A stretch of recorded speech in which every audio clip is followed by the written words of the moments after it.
It's the Talk Talk Show with your host, Reina Grezik. Also featuring special guest star Moses. Hello, everybody. We've known him in the Bible, we know his story, but what did he feel like when those events occurred? He has been known far and wide for being the great man he was, and we are here to know what he was famous for and why and how. Ladies and gents, give it up for Moses!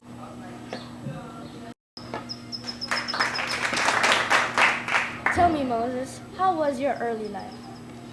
When I was born, my Hebrew mother hid me and saved me as a baby. The Pharaoh wanted every newborn Hebrew child killed those days. She put me in a woven basket and set me afloat in the river. When I reached the end, that was where the Egyptian princess found me. My whole life was that my whole young life was that I was dwelling with the royals and became Egyptian prince. But when I killed an Egyptian man from saving a Hebrew slave from being beaten, I ran away, fearing what would happen to me after I had done it.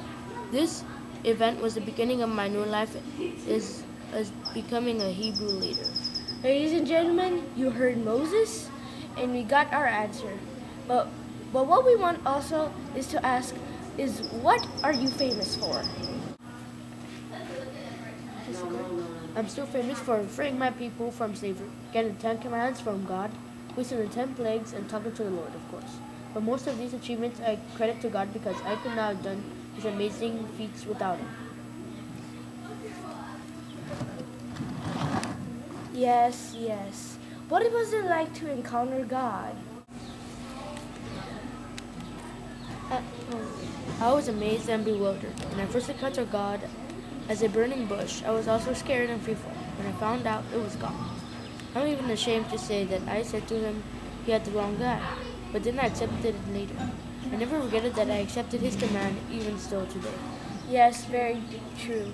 So why did you free the Hebrews? Because of course they were my people and the Lord wanted them free. I asked the Pharaoh to let them go, but he refused.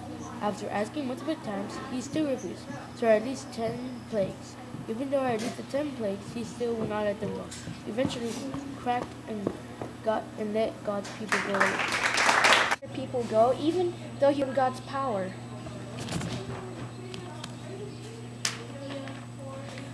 Well, the Pharaoh and his people were too lazy to do work, and plus the Pharaoh was pretty stubborn. After I released 5 out of 10 plagues, his people asked him to release my people.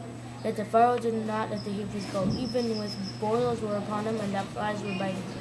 He had a lot of intensity, that Pharaoh. How did you release the 10 plagues, Moses?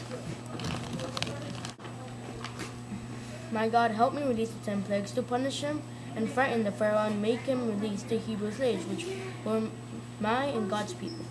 The plagues were also sent to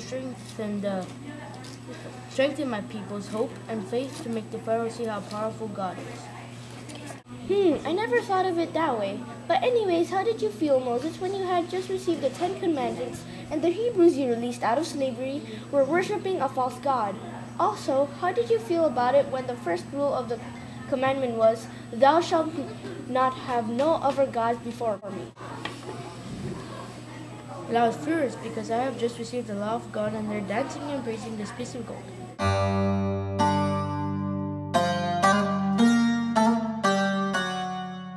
At first, I let the ones who repented come to me.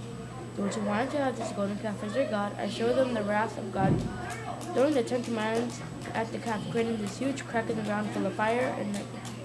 So the ones who had done evil and repented in the face of God had died because God told me to walk the Hebrews to all the ones who had done evil be devoured. Did you get in trouble with God after you killed all those Hebrew people and disobeyed His commandments? Yes, I got in trouble with God, but not for that reason. I got in trouble with God because I did not believe in it. I was taking the Hebrews, walking, and when we stopped for water, God told me to speak to a rock and water would come gushing out. But I thought I had to do more than just speak to a rock, so I struck it with my staff, and water came gushing out, disobeying what He had told me. So to punish me, God said I could not cross the river Jordan to the promised land of God. So I gave up and placed Joshua a Hebrew to cross to others.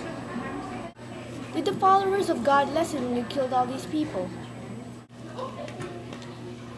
Now, as you can see, there are still many followers of God even today. But back in my time, there were still many people who were sorry of what they have done. Our journey to the promised land continued, and many of the Hebrews were saved.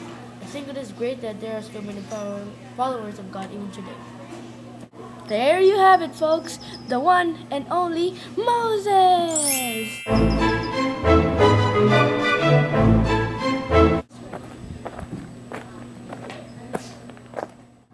This has been the Talk Show with your host, Reina Guezik.